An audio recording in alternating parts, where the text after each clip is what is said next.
Welcome to the Medical Billing Blueprint podcast, where we break down the complexities of medical billing, revenue cycle management, and healthcare compliance.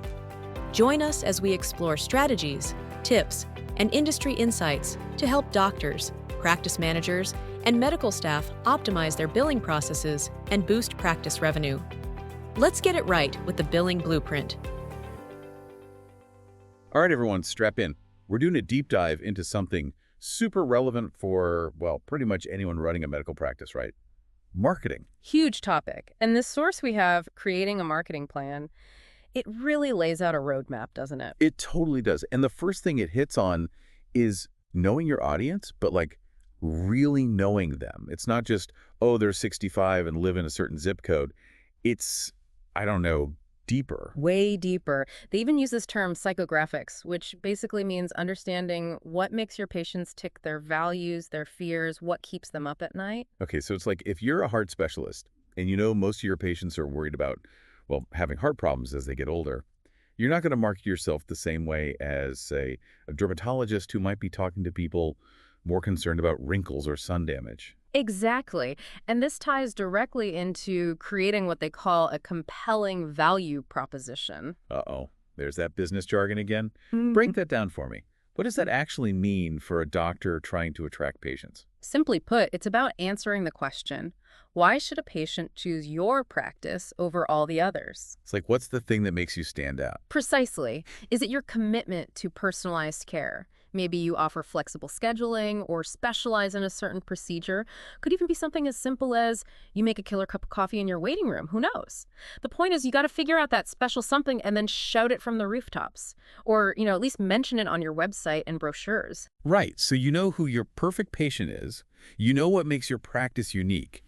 I feel like this is where things get kind of overwhelming, There are just so many options. It's true. The marketing world can feel like a jungle sometimes, but that's where this idea of choosing the right marketing channels comes in. Okay, channels. It's like, Yeah. Now we're talking about TV channels. Radio. What exactly are we dealing with here? Think of it this way. You wouldn't advertise denture cream during a show for teenagers, right? It's about knowing where your ideal patient is most likely to hang out. So yeah, maybe it's Facebook ads or Instagram or even those flyers you put up at the local community center. Right, it's all about finding your people. And then there's this other thing, budget. Not every practice has a ton of cash to throw around on marketing, right? 100%. And that's why it's so important to be strategic. The source talks about setting a budget and sticking to it. And, it doesn't have to be some huge percentage of your income right off the bat. Start small, see what works, and then maybe invest a little bit more. You got it. But even more important than the money itself is this idea of content. The source calls it the heart of marketing, and for good reason. Okay, so what does content actually look like for a doctor's office? Think about the questions your patients are always asking. Could you create a blog post or a video answering those questions? Maybe share some patient testimonials or give people a peek behind the scenes at your practice. I love that, like a day in the life of a cardiologist, whatever. Exactly. It's about connecting with people, showing them you understand their concerns, and building trust. So we figured out who our ideal patient is, what makes us stand out, where to find them online. A&D, we're creating awesome content. But how do we know if any of this is actually working? The million-dollar question. And this is where data analysis comes in. Sounds intimidating, but it doesn't have to be. So what, are we all supposed to become data scientists now? Not quite, but it is important to track what's working and what's not. That's where these things called KPIs come in. APIs. Feel like you're speaking another language over there. Sorry. KPIs, or key performance indicators, are just fancy ways of saying, how do we measure success? Are people visiting your website? Are they clicking on your ads? Are they actually picking up the phone and scheduling appointments? Okay, so it's all about measuring the results. You got it.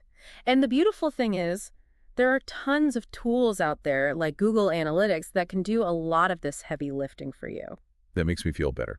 So just to recap for everyone listening, we've talked about understanding your audience, crafting that compelling value proposition, choosing the right marketing channels, creating killer content, and then actually measuring if it's all working. That's a lot to digest. It is. But if I had to leave our listeners with just one thought, it would be this.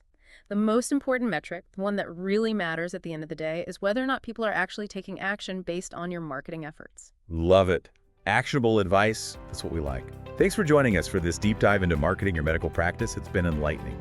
We'll be back soon with another deep dive on a whole new topic. See you then.